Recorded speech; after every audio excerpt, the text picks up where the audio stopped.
कैसे हैं आप सभी लोग? मुझे मालूम है कि आप मुझसे नाराज़ होंगे कि मैं कई दिन से आपके मॉर्निंग मोटिवेशन में नहीं आ पाया हूँ और उसके पीछे एक बड़ा कारण था बेटा कि मेरी तबीयत सच में ख़राब थी। तब मैं मतलब इतना लंबा कि मैं कभी बीमार नहीं पड़ा जितना लंबा मैं इस बार बीमार पड़ा। ह्यूमन मेटान्यूमोवायरस का इन्फेक्शन था, कौन से वायरस का इन्फेक्शन था, ये सब पता नहीं चल पाया लेकिन मुझे लगता है ये इन्फेक्शन जो कुछ डिफरेंट ही था, नॉर्मल सर्दी-जुकाम का इन्फेक्शन नहीं था। मतलब मुझे बहुत बैक पेन हुआ, बहुत बॉडी पेन रहा मुझे, बुखार भी रहा मुझे और जितनी भी मैंने रिपोर्ट्स कराई वो सारी रिपोर्ट्स नॉर्मल थी एक्सेप्ट एचएससीआरपी बढ़ा हुआ था और मतलब जो एचएससीआरपी जो होता है ना, वो बॉडी के अंदर इन्फ्लेमेशन का इंडिकेटर होता है। और इसके अलावा ईएसआर मेरा बढ़ा हुआ था मतलब बॉडी में इन्फेक्शन था। इन्फेक्शन इतना गंभीर था कि मतलब मुझे कम से कम 1 वीक तक मुझे लगातार एनाल्जेसिक लेने पड़े, एंटीबायोटिक्स भी मुझे लिए ताकि सेकेंडरी इन्फेक्शन ना हो। इसके अलावा जो है मुझे जो है वो इस जनरली मुझे लगता है कोविड के बाद मैंने कभी स्टेरॉइड मेडिसिन्स का इस्तेमाल नहीं किया था। मुझे अभी जो है वो मिथाइल प्रेडनिसोलोन का इस्तेमाल भी करना पड़ा मुझे तब जाके थोड़ा मैं इम्प्रूव हो पाया। और मुझे चिंता ये इस बात की है कि आप में से किसी को इस तरह का इन्फेक्शन नहीं होना चाहिए क्योंकि कारण ये है कि इसमें 2 वीक पूरे खराब होते हैं और पढ़ाई-लिखाई सब मतलब मैं तो 2 वीक कोई काम ही नहीं किया मैंने। मतलब मैं फर्स्ट टाइम ऐसा रहा होगा मेरी टीम मुझसे बोल रही थी सर इतने सारे वीडियो हैं, प्रोमोज़ हैं, ये है, वो है, आपकी तबीयत कैसी है? तो एक्चुअली में मैं बहुत सारे काम नहीं कर पाया मैं। मैं आपसे यही बोलूँगा बेटा कि भीड़ वाली जगह में जाने से बचिए और जुकाम के सिम्पटम आते हैं, डॉक्टर की सलाह तुरंत लीजिए ताकि एंटी एलर्जिक समय पर मेडिसिन आप इस्तेमाल क आपको मेडिसिन डॉक्टर दे सके, समय पर आप ठीक हो सके क्योंकि एक-एक दिन बड़ा कीमती है और स्पेशली उन बच्चों के लिए जो एग्ज़ाम की तैयारी कर रहे हैं, उनके लिए तो बहुत ज़्यादा कीमती है।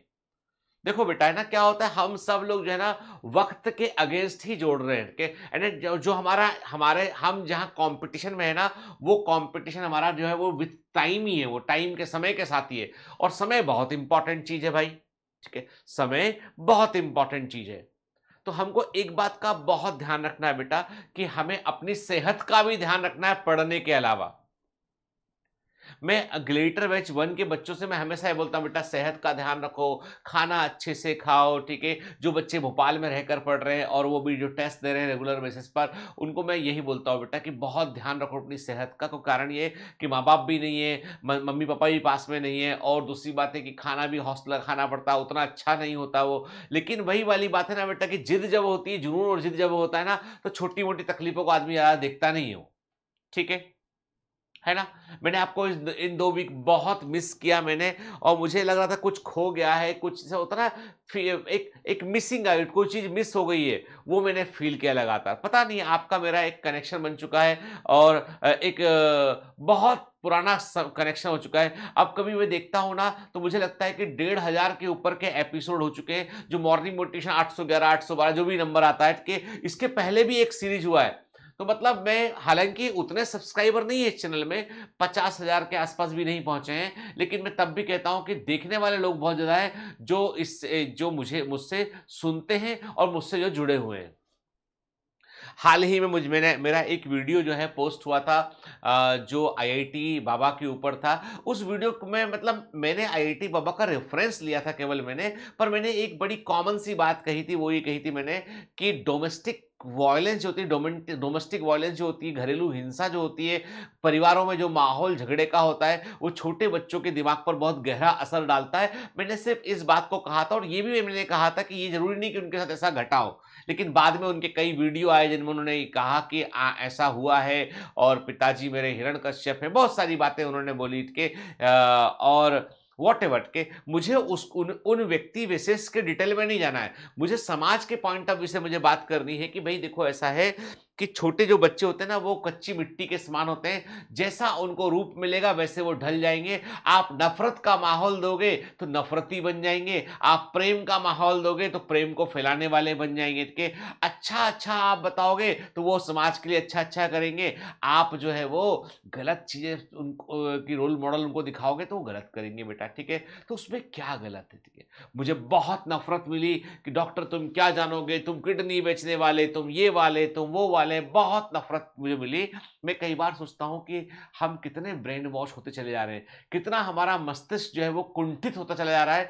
हम पता नहीं कौन नफ़रत की भावनाओं में कोई बात की अच्छाई को समझने की बजाय हम उसमें से बुराई निकालते हैं। हम जो है वो दुनिया को देखने का बहुत सारे लोगों का चश्मा जो है वो बहुत ही उलट-पुलट हो चुका है।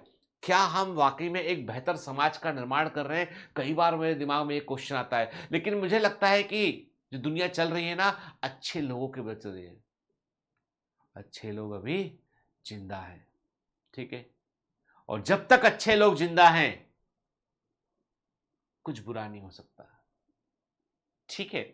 और उन्हीं में से एक आप हैं, एक मैं हूँ और हम सब मिलकर जो है वो दुनिया में एक नई मतलब मुझे ऐसा लगता है कि the world is full of opportunity and choices, ठीक है ना? जितनी भी हमारे सामने संभावनाएँ हैं, जितने भी हमारे सामने जो है वो चुनने को है, उसमें से बेहतर चुनें क्यों ना हम?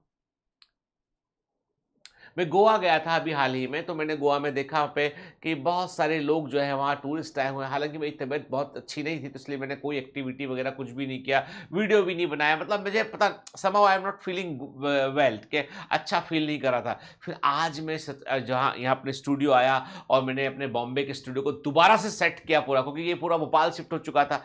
अब मैं बॉम्बे आ गया हूँ और अभी ग्लेडिएटर बैच 2.0 की भी लॉन्चिंग हम करने वाले हैं और उसका एडमिशन जो है भोपाल में ही होगा, क्लास भोपाल में ही लगेगी। हाँ, ये ज़रूर है कि मेरा शेड्यूल जो है वो फिक्स रहेगा उसमें कि 2 या 3 दिन मैं भोपाल रहूँगा, 3 दिन मैं बॉम्बे रहूँगा के मुझे थोड़ा ट्रैवल करना पड़ेगा, लेकिन मैं मैनेज कर लूँगा उसको, मैनेज कर लूँगा without dropping any single quality, क्या?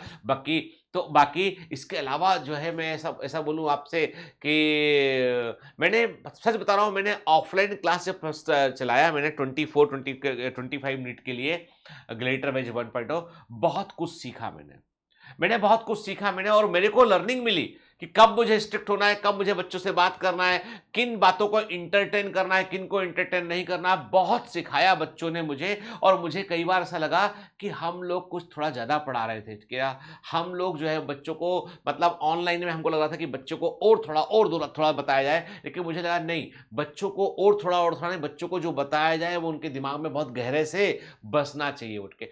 मैं मानता हूँ मतलब हम लोगों ने बहुत मेहनत किया है, हमारे बहुत अच्छे रिजल्ट्स रहे हैं लगातार। बायोमेंटर्स जो है 2017 से, कोई बाद में कोविड के दौरान पनपा इंस्टीट्यूट नहीं है, ये बहुत ही फंडामेंटली स्ट्रांग इंस्टीट्यूट है, तो हमने बहुत मेहनत किया। लेकिन हमको लगता है कि अब हमने अपने आप को और इम्प्रूव किया इस ऑफलाइन क्लासेस के बाद में, ठीक है?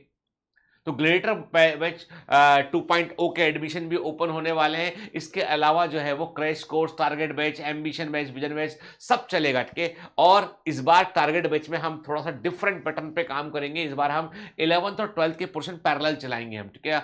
और एंड ऑल न्यू रिकॉर्डिंग्स, तो सब कुछ जो है वो न्यू रिकॉर्डिंग्स रहेगा, सब कुछ जो है वो हम पूरी मेहनत करेंगे, ठीक है? इसलिए तो स्टूडियो वगैरह सब बॉम्बे में सेटअप हुआ ताकि काम कुछ डिस्टर्ब ना हो बेटा, ठीक है? लेकिन मैं आपसे वही बोलूँगा बेटा, देखो क्या होता है कि लाइफ में सबसे बड़ी बात ये है, मैंने जो सीखा है, जो मैंने अपने इतने अब तक के जीवन में वो सीखा है कि अपने काम से कभी कंप्रोमाइज़ मत करो। अपने अपने वर्क को जो है ना ईश्वर तुल्य मानो उसको, ठीक है? क्योंकि काम से ही हमारी पहचान है, काम से ही हमारी पहचान है और हमारी पहचान जो है, वो बहुत इम्पोर्टेंट है बेटा, ठीक है ना? हर व्यक्ति को एक मनुष्य होना और मनुष्य का सिग्निफिकेंट होना, दोनों बातें बहुत इंपॉर्टेंट है। आप मनुष्य हैं तो भगवान ने आधा काम तो कर दिया है, अब उसके सिग्निफिकेंस को आपको जस्टिफाई करना है। चलिए, have a great day, all the best, bye bye.